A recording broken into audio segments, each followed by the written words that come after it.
Economic mobility represents the capacity of an individual, family, or group to improve their economic status, usually measured in income. The factors include family, education, neighborhoods, health, and access to good-paying jobs. In education attainment and household income, Central Valley residents, including those in Stanislaus County, generally rank behind the rest of the state, according to U.S. Census data. Retail, healthcare, and manufacturing make up nearly 2/5 of all jobs in the county and are among the most low-paying by industry. In education attainment, fewer than 1 in 5 residents have a bachelor's degree. Drilling down deeper, this equity divide can be seen throughout Stanislaus County. It can be seen in neighborhoods where the difference between the haves and the have-nots are often the things most residents take for granted, like sidewalks and proper street lighting. It can be seen in the divide in easy access to essential needs like food, quality education, healthcare, housing, transportation, internet, and local government. It can be seen in the divide between the disenfranchised when it comes to inclusivity, most recently witnessed in how vulnerable county zip codes fared when it came to COVID-19 and the high rates of infection yet low rates of testing and vaccinations in the early stages. The Modesto Bees Economic Mobility Lab plans to shine a light on all of these factors through reporting, education, and engagement in an effort to help stand up a region on the precipice of a critical decade that could define the next 50 years.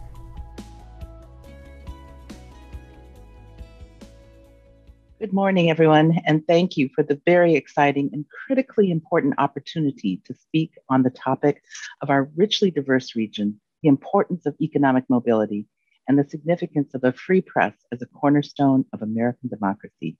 I'm Ellen Jun, President at Stanislaus State. In just a bit, you're going to hear about an innovative and important effort that will assist in uplifting our region by supporting one of our community's longstanding and vital institutions, and why doing so is vitally important. Addressing complex challenges first begins with identifying them and examining why they persist. That is a function journalism has traditionally filled since our nation's founding 232 years ago.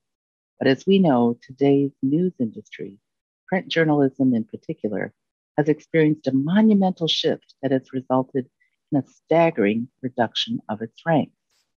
In her article, The Future of Journalism, Our Town, published last year, writer Kathy Keeley cited a chilling statistic. More than 2,000 US newspapers, about 1 in 5, have folded in the past 15 years, leaving communities without a local news source.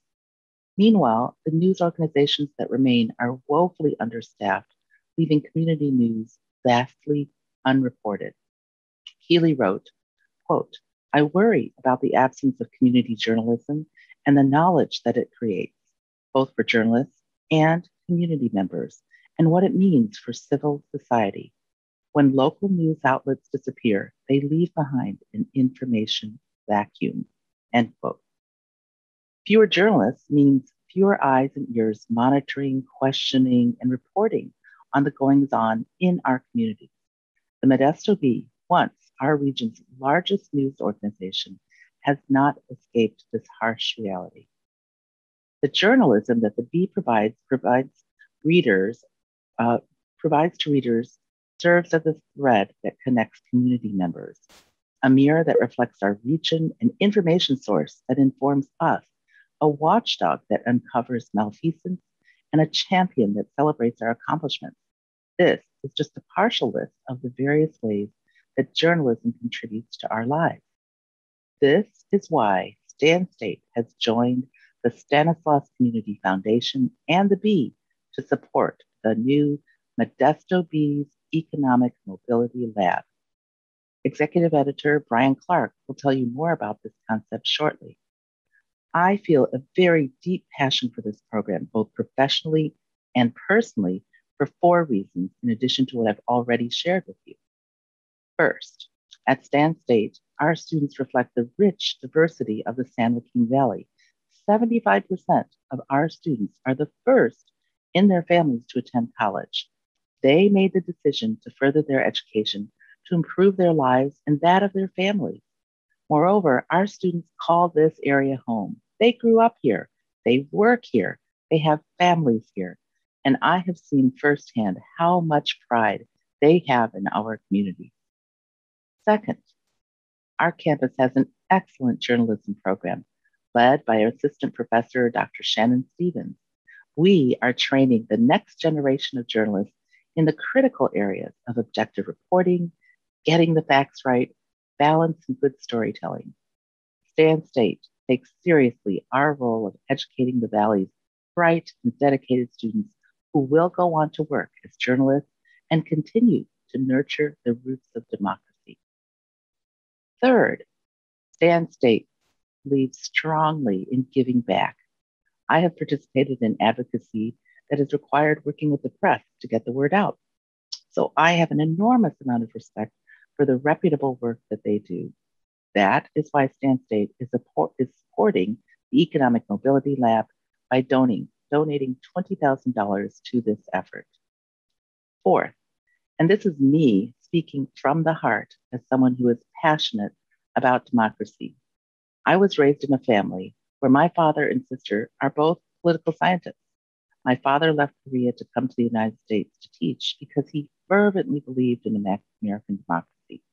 I was raised in Macon, Georgia during the 1960s, and my father was the first Asian professor at that university that hired him. Living in the Deep South at that time in history, I saw and experienced searing examples of racism, bigotry, and inequality.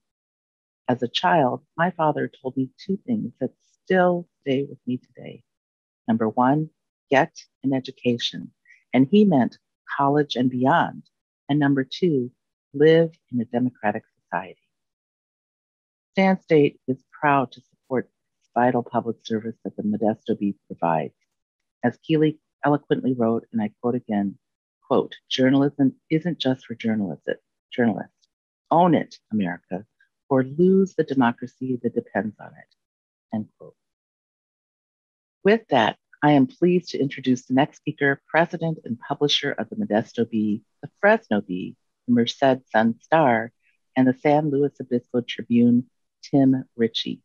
Tim has served in this role since 2018, but his extensive roots in the San Joaquin Valley in journalism date back more than 20 years. He has held roles on both the editorial side and the business side of the news industry. He will tell you more about the transformative changes happening in journalism. So please welcome Tim Ritchie. Thank you, Ellen. We so appreciate your support. And it's a pleasure to be with all of you here this morning. Thank you for joining us. I wish it were in person, but that day will come soon. I'd like to share a few thoughts. First, in 1927, when C.K. McClatchy bought what would soon become the Modesto Bee, he wrote this: "The Bee will work in an earnest endeavor to be of helpful service to the community." For 94 years now, that has been our mission, to serve the community. While our commitment to this mission hasn't changed, virtually everything else in our world has. When I started in this business 27 years ago, it was a print-centric business with over 80% of the company's total revenues coming from advertising. At that time, less than 20% would come from subscription revenue. Local news has always been funded by advertising. With the digital age came extreme disruption in the media industry. The dramatic growth of platforms like Google and Facebook has led to a shift of advertising away from print and traditional media companies. These platforms are not producers, but rather they put themselves between producers and consumers, which allows them to capture a majority of the advertising revenues. In the last 2 decades, nearly 80% of local advertising nationally has left local markets and local producers like the Modesto Bee. This has had a profound impact on the Bee, and it has led to dramatic change, including steep reductions in staff, as Ellen referenced. While the company's revenues, driven mostly by print, have dropped significantly, our total audience reach has not. Our ability to reach people digitally has helped us maintain and grow our total audience. We at the Bee, we don't have an audience problem. we have a business model challenge. Funding local news is the challenge. Now, it doesn't feel like there's a shortage of news. We all get bombarded with information. So why is supporting the Modesto Bee important? In 2019, Duke University published a study titled "Who's Producing Local Journalism?" They analyzed 16,000 stories nationally across all media types, across many different markets. Their focus was to understand who is producing content that originates locally, that is produced locally, that has a local focus, is focused on local issues, and addresses a critical information need for that community. When looking at newspapers, TV, radio, online-only sites, their research found that 60% of stories meeting these three criteria were coming from legacy newspaper newsrooms. And I would argue that in Modesto, it would be higher. In conclusion, they said this: overall, these findings suggest that newspaper newsrooms are the most important producers of local news in terms of volume of journalistic output being produced for local communities. Subscribing and supporting local newsrooms like the Modesto Bee is critically important to the health of the community, and we so appreciate the support of Stan State and Community Foundation and others that are that recognize that. Now, 2020 was a pivotal year, of course, for all of us. It was certainly pivotal for the Modesto Bee and the McClatchy Company. The company filed bankruptcy early in the year and exited bankruptcy with new owners and new leadership. We also experienced the worst pandemic in over 100 years, and further advertising declines as a result. Now, through this challenging time, we have reduced cost by exiting leases, centralizing or outsourcing functions where it made sense, and consolidating leadership and other functions. To be sure, our staff is smaller today than it was a year ago.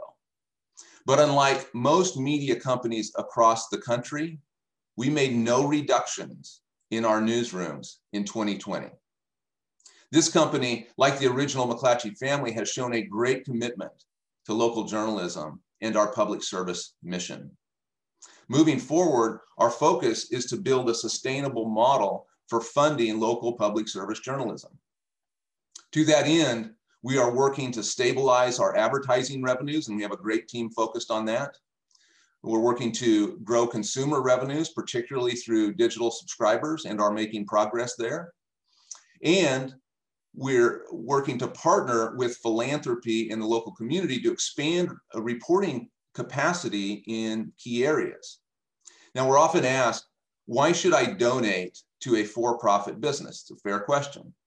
If the goal is to have a well-informed community and expand fact-based reporting in needed areas, then we believe that for-profit nonprofit partnerships puts us in the best position to meet the community's needs. It allows the nonprofit community to leverage the infrastructure, the audience, the journalistic expertise that exists at the Modesto Bee to maximize impact through defined public benefit initiatives like the Economic Mobility Lab. For efforts like these, we partner with 501c3 organizations like Stanislaus Community Foundation, Report for America, and journalism funding partners who serve as fiscal sponsors. This is a proven model in many communities, with companies like the Seattle Times leading the way. Now, I'll turn it over to Brian to share an overview of the Economic Mobility Lab and introduce his team. This is a great example of how we are partnering with philanthropy and the community to address issues needing greater focus. Thank you again for your time today. Brian, over to you. The Modesto Bee's Economic Mobility Lab will consist of 3 reporters and an editor who will focus on how residents in all areas of Modesto and Stanislaus County can overcome systemic roadblocks to not only lift themselves, but an entire region to meet the challenges of the next decade. A philanthropy-supported approach will serve as a stepping stone to fill coverage gaps and serve as a model for our industry moving forward. We saw that at work with our community-funded children's health reporter, Chrisanna Mink, who not only offered coverage on mental and physical health issues impacting our youngest residents, but was instrumental in our coverage of the coronavirus pandemic. It was her coverage, along with our staff's focus on our underperforming areas, that led Congressman Josh Harder to cite our work as the impetus for his Latino Emergency COVID Task Force. Our team of reporters will examine the reasons why the divide is growing, ask the tough questions, and help find solutions to inequalities that have long been present but ignored. We will investigate and develop an understanding of the root causes of the most pressing issues and unique concerns impacting Latino and other underserved residents. Using our experience in community engagement, we will help create conversations around critical topics, shine a light on areas that need improvement, while championing successes that can eventually help support our community. Hello, my name is Brian Clark, and again, I want to thank you all for being here today and taking some time out of your morning. Roughly 2.5 years ago, the Bee applied for a funding through the American Report for America service program to support a children's health reporter. We felt it was a needed area of coverage, especially when we saw how Stanislaus County ranked against the rest of the state when it came to the overall health and well-being of our children. Philanthropy-supported journalism has always been a part of our industry, but has really started to blossom in the last few years. And the beauty of the RFA program was it put the onus on newsrooms to seek funding and to get the editors in the habit of talking about and drawing support around local journalism. Our first fully funded reporter was Dr. Chrisanna Mink, a children's infectious disease specialist from the Los Angeles area, who returned to school to get a master's degree in journalism from the University of Southern California. Thanks to the financial support from the Stanislaus Community Foundation, Stanislaus County Office of Education and Report for America, Chrisanna has spent the last 2 years combining her medical and journalism expertise to the great benefit of our readers.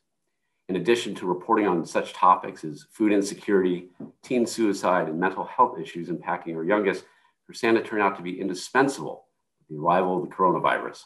Her stories and engagement with readers through our live video Q&As help add to the Bee's relevance in the community.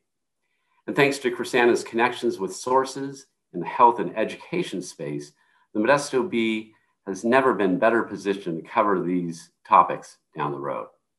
Our Economic Mobility Lab, consisting of 3 philanthropy-supported reporters and a Modesto Bee editor, will mirror the successful efforts in Fresno and Sacramento.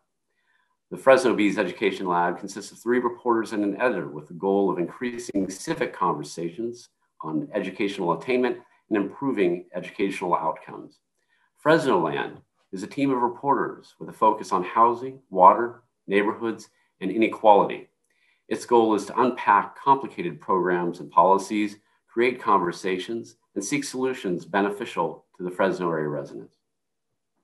Sacramento's Equity Lab has a mission to deeply engage with disenfranchised communities and elevate stories of community and collective importance.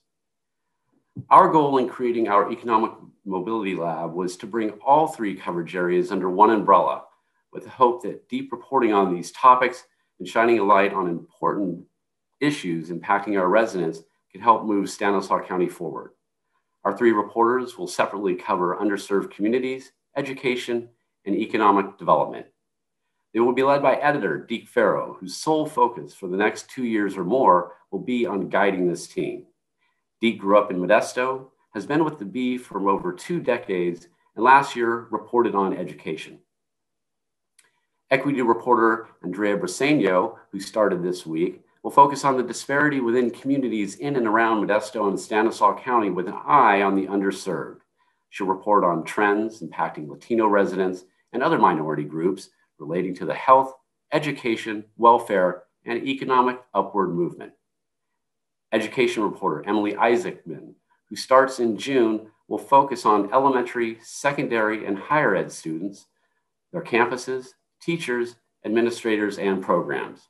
She'll report on trends in the post-COVID era, including what we learned over the last 13 months and how we plan to move forward. Economic development reporter Christina Karish, who joined us last year, will continue to focus on the coronavirus recovery. Since her arrival last summer, Christina has shed light on county housing and loan programs, used her data skills to sort through hundreds of spreadsheets that led to multiple stories on local PPP allocations, and covered the latest on business trends from office space and CTE programs to the current housing crisis. So with that, let's meet our team of reporters. First up is Christina Karish. And once Christina gets to the screen. Hi, everyone. My name is Christina Karish. I moved to Modesto last year from Seattle. I graduated class of 2020 from Northwestern University, where I got a degree in journalism and political science. I come to the Bee through Report for America, and I will be here for one more year. I applied for RFA out of college because I covered a lot of local news when I was in college and just really wanted to do my part to contribute to this industry and to make sure that communities get the coverage of local issues that are important to them, and just are able to have a news source that is focused on the issues that affect them. I was also drawn to the economic development beat because not only do I get to report on, of course, the crisis facing all of us economically as a result of the COVID-19 pandemic, but also how resilient people are in dealing with this crisis and in changing their own lives for the better as we move into recovery.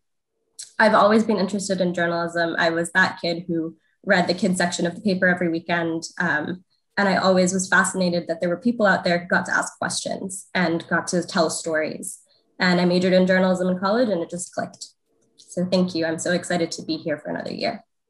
Thanks, Christina. Next up is Andrea Briseno, who joined us this week. Hi, my name is Andrea Briseno. I'm a journalism graduate from San Jose State. I'm also a Fresno native, and prior to this position, I was a news editor of the Spartan Daily. I've also had experience at the Rampage, the Fresno Bee, Update News, and the Spartano Noticias, Telemundo, and NBC. And what attracted me to this beat is really the opportunity to talk to people who wouldn't normally be heard. I do see somebody's comment in there, and I hear you. I definitely I'm excited to cover underserved communities. And what got me into journalism is my English teacher at Fresno City College. She kind of just reminded me of how exciting it can be to tell stories. And I've always loved listening to people's real stories and hearing them out. And from there, I just decided to be a reporter, and I haven't looked back since. Thank you, Andrea. And finally, education reporter Emily Isaacman, who will join us in June. Hi, I'm Emily. I'm a senior at Indiana University, where I'm about to graduate with a degree in journalism and political science. I'm originally from San Diego, and I'm looking forward to moving back to California in June when I start. I've been working at IU Student Newspaper since my freshman year in college. We cover campus and the community and more broadly in the state. And that experience has really just shown me how important community journalism is and how much it can really have a positive impact on people's lives and on local institutions. I've reported in several long-form narrative and investigative stories during college, many of those focusing on education. And last summer, I interned at Chalkbeat, which is a nonprofit organization newsroom that covers education, and really loved getting to dive more into education. I'm really excited to continue to do that on this beat in this position. I've always been passionate about education because of the opportunities that I've been given and how much those have shaped me. And I feel very strongly that journalism has a crucial role in making sure all students get that quality access to education that they deserve. And I'm so excited to get started in June. Excellent, Emily. Thanks a lot. We're looking forward to having you and all the reporters here.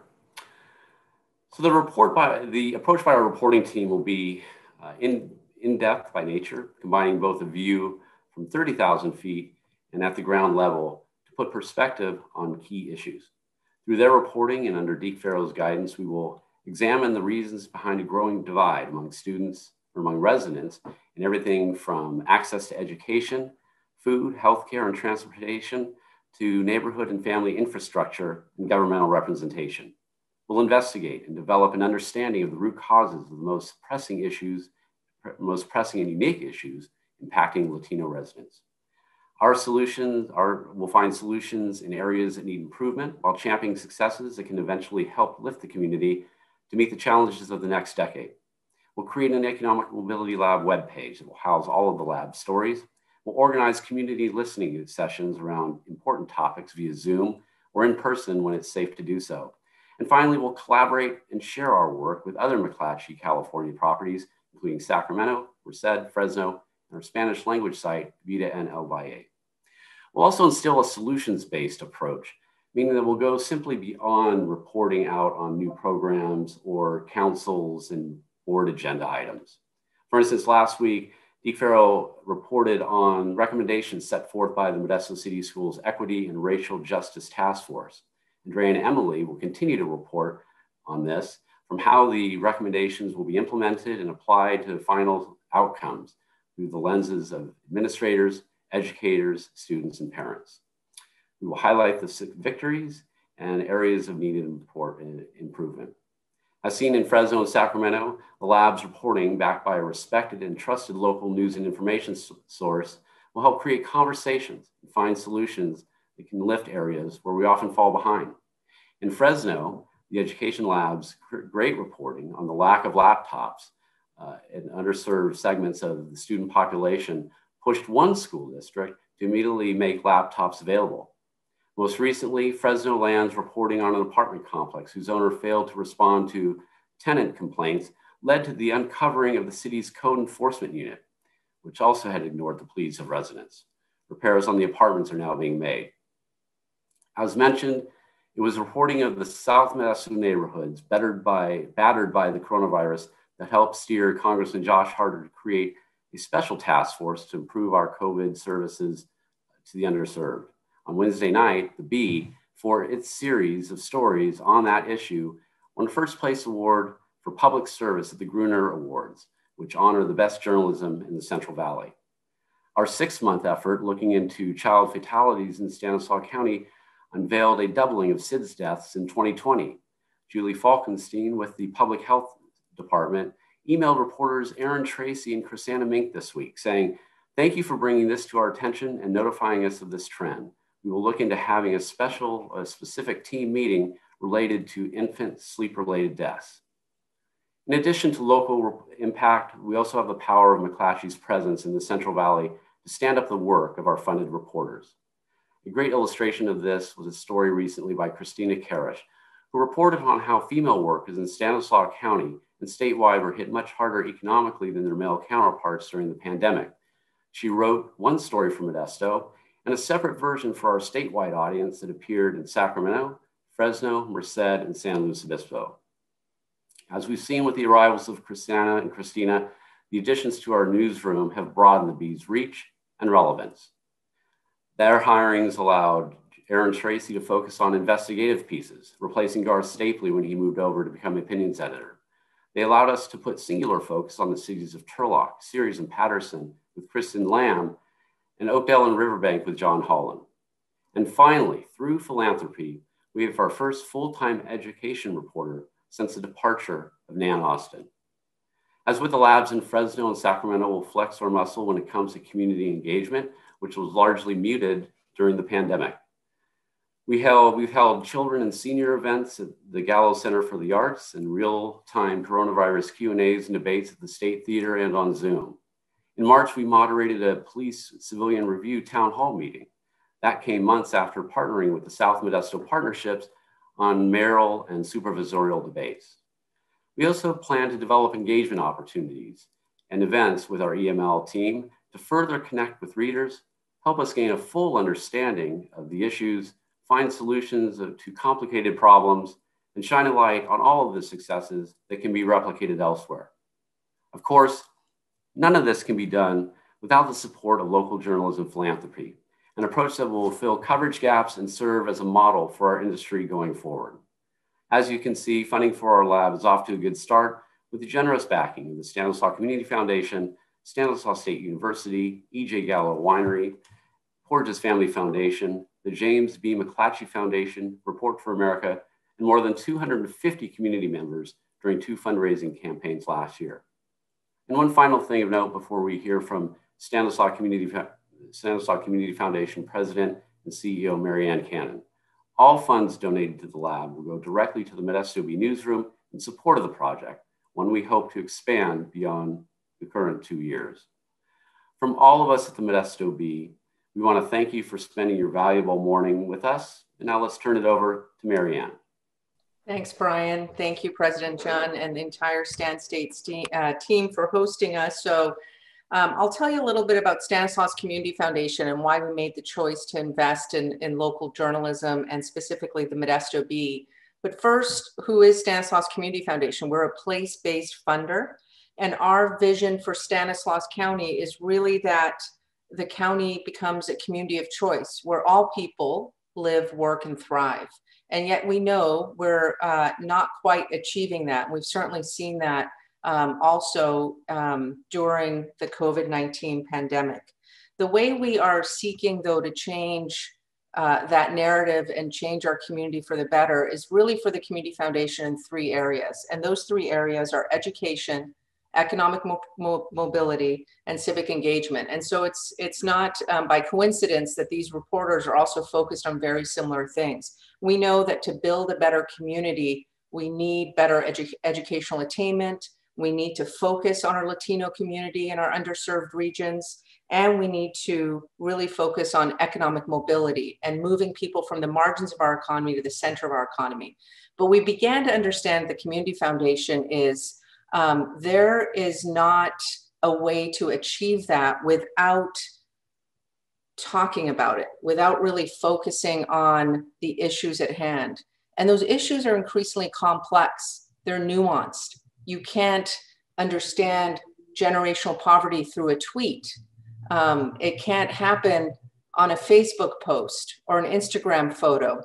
It requires a lot of data and story and understanding the lived experience of our residents. I'm seeing some of the questions in the Q&A, and I think very much the Modesto Bee has a history and is really building on, with these 3 new reporters, a commitment to get out there into the community and really understand what's happening in the lives of local residents. And that can't happen through social media. It has to happen through a lot of listening, a lot of discourse, a lot of civil and civic debate, and yes, being a public watchdog to government entities that really are a big source of funding in our community, and making sure that funding is equitable and that it's really achieving better outcomes for our community. So that's why we're investing in journalism and in community journalism here locally.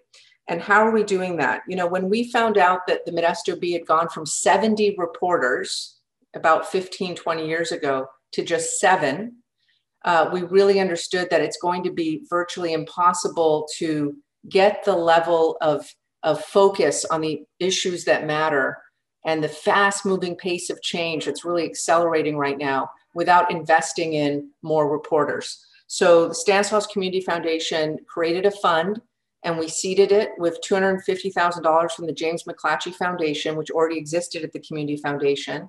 And then we went to the James B. McClatchy Foundation, a separate foundation in Sacramento.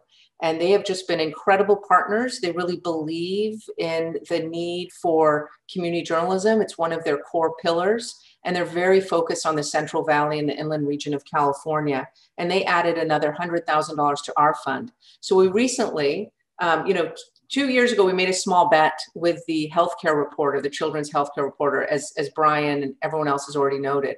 And that was a small amount. We decided, let's try this and let's see what happens. And we were so pleased with the result, just the quality of news around children's health and children's health outcomes in Stanislaus County as a result of just one reporter, and the light that reporter was shedding on, again, these complex issues and the implications once that news is shared that our public servants and our elected officials and those that have their are in leadership positions begin to understand that, yes, the community is paying attention.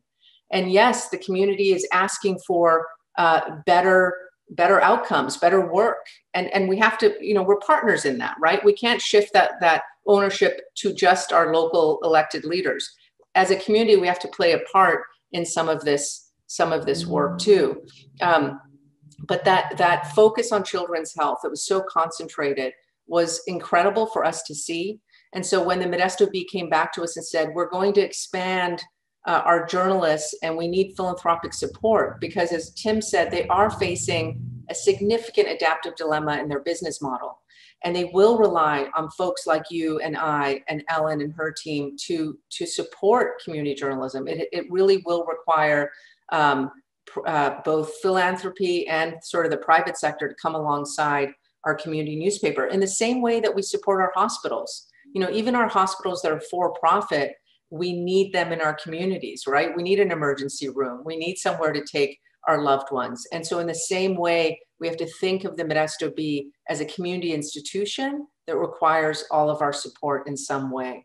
And so when the Bee came to the Community Foundation and said, we need more support, it was, to be honest with you, an easy ask, because it has been one of the most impactful things we have done as a philanthropic institution, is to make that initial grant for the Children's Health Reporter. And so when they said they were expanding to really focus on economic development, to focus on education, and specifically to focus on our underserved community, that was so critical for us, because we know that no matter how much the Community Foundation works on these issues, until more people know about the real stories and the real work and what's happening and the real, to be honest with you, disparities that exist, our work won't get very far. And so we have to both do our work, and the Community Foundation is focused on our Cradle to Career partnership. We're tripled our scholarship giving. We have a social enterprise accelerator. We have a new leadership program for young leaders of color in our community to serve on nonprofit boards. We are working double time to achieve better equity for more residents. And yet we know that if people don't understand the issues we're grappling with and don't engage in those issues, and it doesn't spark curiosity that leads to action, then we'll only be so successful. I don't know that we'll ever achieve meaningful impact if more people aren't involved in creating our community. And the best way we see that happening is through community journalism, the Modesto Bee Newsroom, shedding a light on these issues and asking the community to participate in creating a better, more vibrant Stanislaus. So this has been an incredible investment for Stanislaus Community Foundation. I think for any donor out there or community member that's seeking to engage and support our local newspaper, there are avenues for you to do that. We're going to send you after this presentation the link to make a charitable donation, and that is a tax qualified deduction. So it is a philanthropic thing you can do, or a charitable thing you can do through the Community Foundation. And I will end with something that I mention a lot whenever I talk about our support of the Modesto Bee. And that is a quote from Meg Wheatley, who's a futurist that I follow. And she went to Russia during the Cold War. And she told a story of how she was in her car with her driver, and they were on a very crowded street. And an ambulance came, and this is in Russia, came blaring behind them, trying to get through the traffic, and nobody moved. Not a single car stepped aside, nobody moved. And she tapped her driver on the shoulder and she said, hey, there's an ambulance behind us. Like there's an emergency and they need to get to it. And he said, they're all corrupt. Nobody's gonna move. Nobody believes that they need to get anywhere. And she sat back and realized, wow, how do you pull a society from that level of cynicism? How do you begin to repair a community that is that jaded? So I think we have to think about that when we think about news and community journalism. And she says, Meg Wheatley, the greatest danger to democracy is not that lies are widespread. It's that people stop believing anything at all. And so I think we have to guard ourselves against cynicism. We have to guard ourselves against despair and hopelessness. And we have certainly collectively and individually all experienced that, especially in the last year. The inequities that were simmering beneath the surface have been rendered fully visible in the past year. You cannot ignore that the Latino community struggled and suffered more as a result of COVID. You cannot ignore that they are essential workers. You cannot ignore any of those things. And so we have to shed light on those inequities. We have to spark greater civic discourse. And yes, it has to lead to action. It must.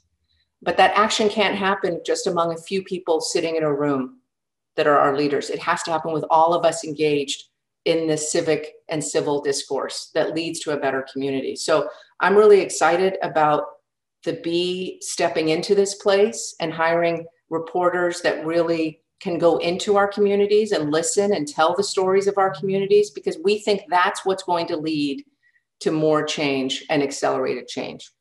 So with that, I will end my remarks and ask that you really consider investing in the Bee. And we can go to some of the Q&A, Brian, if you'd like. Yeah, that's fine. I've got the questions up here on my screen, so I can kind of pick them off. Will this team focus on investigative journalism, or will they be day-to-day work of covering our school board and city council meetings? I think these will be more enterprising stories. It won't be kind of the day-to-day stuff. We have people who kind of cover the meetings. You know, Kevin Valin, Ken Carlson. I mean, they might alert our reporters, but they'll look at kind of more long-term stories. In fact, Andrea has already started. She's written a couple of stories that we'll publish this weekend, one on the vaccine hesitancy among minorities. And so she's already, been there. And so we'll be looking at kind of longer, more enterprising type stories instead of, the day-to-day stuff. What is your plan to build relationships and trust with the marginalized communities that you're covering? Basically it's just being there and talking to stakeholders, but then getting down to ground level where the pain is. And Andrea has already been out and talked to some people for the story that she's working on. So really it's kind of getting down at the ground level and gaining trust and reporting on the issues and keeping in touch with the stakeholders, but really with the people who are most impacted.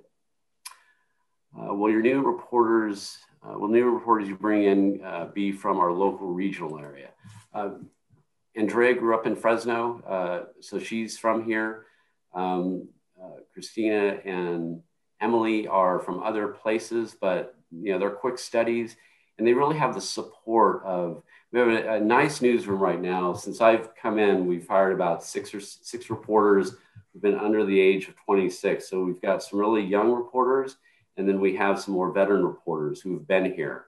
And we've paired the reporters together, the veterans and the young, to work on a single story. And it's been a great learning tool. So, so they'll be up to speed in no time. What's the fundraising goal? How long will it fund reporters? The fundraising goal is about $360,000, and that'll fund 3 reporters for 2 years. So that's a start. We hope to continue building on it. We'd like to see this team of reporters go beyond 2 years if that's possible. In Fresno, I think their education lab started out as 2 years, and they're now up to 3 years. So we're looking to kind of build on the successes to hopefully, raise funds now and raise funds in the future. And then can we expect representation of issues that are discovered or reported, these reporters, especially those issues regarding African-American community? Yeah, I mean, that's part of what Andrea will be tasked to do and uncover. And again, it comes down to developing relationships within the community with everyone. And not just stakeholders, but just really being there and talking to people. So that's, are there other questions? Have you seen any others? A couple more, Brian. What advice do you have to our young students who want to get into journalism? read a lot, write a lot, and when you look at newspaper stories, look at the structure of the stories, and then once you're in it, if you get to college, get on the student newspaper, and just repetition, writing and reading, and again, when you read a story, look at structure of a story. Because journalism's, newspaper stories are different than what you might write for a class. So you want to look at sources, you kind of want to look at everything, but just read and write. Sounds pretty simple, but it's not. It's a lot of work. So that would be my advice. Would you consider an oversight with representatives from a broad range of community members? Tim, I don't know if Tim wants to talk about that. We've talked a little bit about an advisory board. Yeah, but that's just kind of in discussion, but it's something worth kind of looking at. I don't know if Tim wants... that is a topic that we have looked at and engaged to some degree in other communities. And I like that. There is great value in engaging with, kind of key stakeholders in the community to help advance these efforts and put us in a position to continue to do this work. We are always clear in everything that we do about the editorial independence. Brian really leads the news, and he will guide the direction that goes. So we will never put ourselves in a position to where outside influence is, leading news stories and news direction. But having that engagement and that input and involvement from the community is something that I certainly am interested in, and I can imagine that Marianne is probably chuckling a little bit because I think she made that recommendation to me probably about 3 years ago. So we just haven't put it together yet. But yeah, it is an idea we need to find a way to move on. And I also answered the question from Wendy. She mentioned that most young people don't read local newspapers, and you're right, Wendy. The other thing I want to say is the Community Foundation is really focused alongside the Modesto Bee with investing in other forms of and other platforms that, yes, maybe younger residents will be like our social media platforms. Yes. So we made a grant to City Ministry Network to work with youth serving organizations and local youth on a storytelling project this summer. And that's a part of the Cradle to Career partnership. So we are focused on the stories our youth are holding that need to be amplified and amplifying youth voice. And I think that can happen both through the Modesto Bee and in the form of sort of traditional journalism, but absolutely we need to support other forms of storytelling that youth are much more bound to use. And so we also have to change up how we do things. And so we are funding, in addition to this work, a youth power building network and a youth storytelling campaign as a one of the things that comes out of that network. So I do want to mention that. You're going to see that later this summer. And also, actually, Wendy, that made me think about something that that occurred when I can't remember now if it was junior high or high school, but what my teachers did, and this is something I might bring up with Scott Kuykendall, who's the superintendent for the county, and Marianne and I sit on an executive steering committee in our Cradle to Career initiative as well. But what we did in the classroom as students was that all the students were told to read the newspaper once a week, and there would be a kind of a contest. And it was a current events contest, but maybe it was in a history class, I don't recall. And so they divided us up into teams, and then we won points and prizes for the team who had the most knowledge about the current events that were being reported in the newspaper the week before. Mm-hmm. And so many of our parents already subscribe to the newspaper, but this also brings to mind that schools and universities now have the opportunity to purchase subscriptions for their students. And so even if their parents don't have access, they can get access through their educational institutions. And it was always a big deal. Once a week, we'd get into these teams and compete with each other on who knew the most current events that week and everything. So our teams, someone read the sports page, I read the front page, and et cetera, et cetera. So that was a way to get students excited about what was going on. And then it was discussed. Some of those events were discussed in classes in my junior high or high school. And this is in Michigan. But that's something that we could also certainly talk to Dr. Kandal about in our local schools, public schools. And I know that some individual faculty do utilize newspapers and archives from some of the big newspapers, New York Times, et cetera, as part of their, their course content. So that's how to consider that, the intersection with classes as well. So, there was another question here, I think, earlier. It was the question for Brian and for Tim. Will this team focus on investigative journalism, or will they do the day-to-day work of covering our school board and city council meetings? And I guess it's probably a combination of both, right? So yeah, they'll report mostly on, be mostly enterprising stories and some day-to-day, probably not much. We have some reporters that cover day-to-day. So, Kevin Valin and Ken Carlson, they will give our reporters, our team, a heads up, and they'll take probably more of a broader view. But just as things come up, certainly we would, And then I just wanted to also make a public response to Miguel. Miguel had put in the chat about how he sees as really difficult inequities for the Mexican American community, the Latinx community. And as Brian said, that's one of the roles of these three reporters, is to specifically focus on where there are gaps in reporting or unearthing areas where there are significant, inequities. So, Brian, you want to pick up on that? Yeah, I mean, we saw that with, during COVID, and I had mentioned that we just won an award for our focus on the Latino community and COVID's impact. So we would certainly be looking for more of those stories. There was one question about how can a grassroots organization partner with the EML team. And, I have a list, a spreadsheet with a lot of contacts on it that Andrea and Deep Farrow have and got on Monday. And so she's already reached out and has had a couple of conversations this week, and she'll have some conversations next week. So she's just at the start of it. So it's definitely us reaching out to you. And certainly you can reach out. Andrea's bio will run this weekend. It'll have her email address, so you can certainly reach out to her. And then finally, I just go back to Terry Johnson's comment about representing stories and issues regarding African Americans. And Brian already addressed that, but absolutely, that's something that we all care deeply about.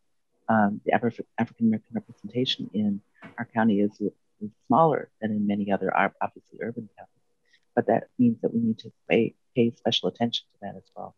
We certainly are doing that with a lot of attention at Stan State. So been looking particularly at how do we support African American male students who are very small in number on our campus, and how to grow them, support them better, give them a sense of community connection, support base, and so on. So those are all things that we care deeply about. That's why all three of us are partnering together. It's really, I have to say, I've been so excited about this effort because it's a very remarkable, innovative, unusual pairing to have a community philanthropic foundation paired with a four-year institution, a state public institution, and a free press, a community local news press. And that combination is so powerful because that's who we are here in the Central Valley. And that's why we're coming to you to let you know this is happening and to generate support where individuals in the community can see how amazing that if we work together, we can raise understanding about all the diverse constituency groups in our region, and also how to get funding to support this, because the journalism world is changing, as you know, with the advent of technology and internet and other kinds of ways that people are trying to get news. So it's really, really critical that this is the beginning of something pretty remarkable. And we want to keep you informed. And that's why we're doing this event, to let you know what's happening, to see how you can play a role, a critical role in keeping our region and our area, knowing what's going on, paying attention, and putting all the pieces together for our community, for our educational sector, for our civic and democratic ideals. And that is just, to me, one of the most important things that's happening this morning and into the future. And I just want to thank Marianne, beautiful speech, and Brian and Tim for their great organizational skill in dreaming this up and coming to us as partners. So it's been just a remarkable, remarkable journey. And this is the start of something big. And that's why we're here to talk to you about it.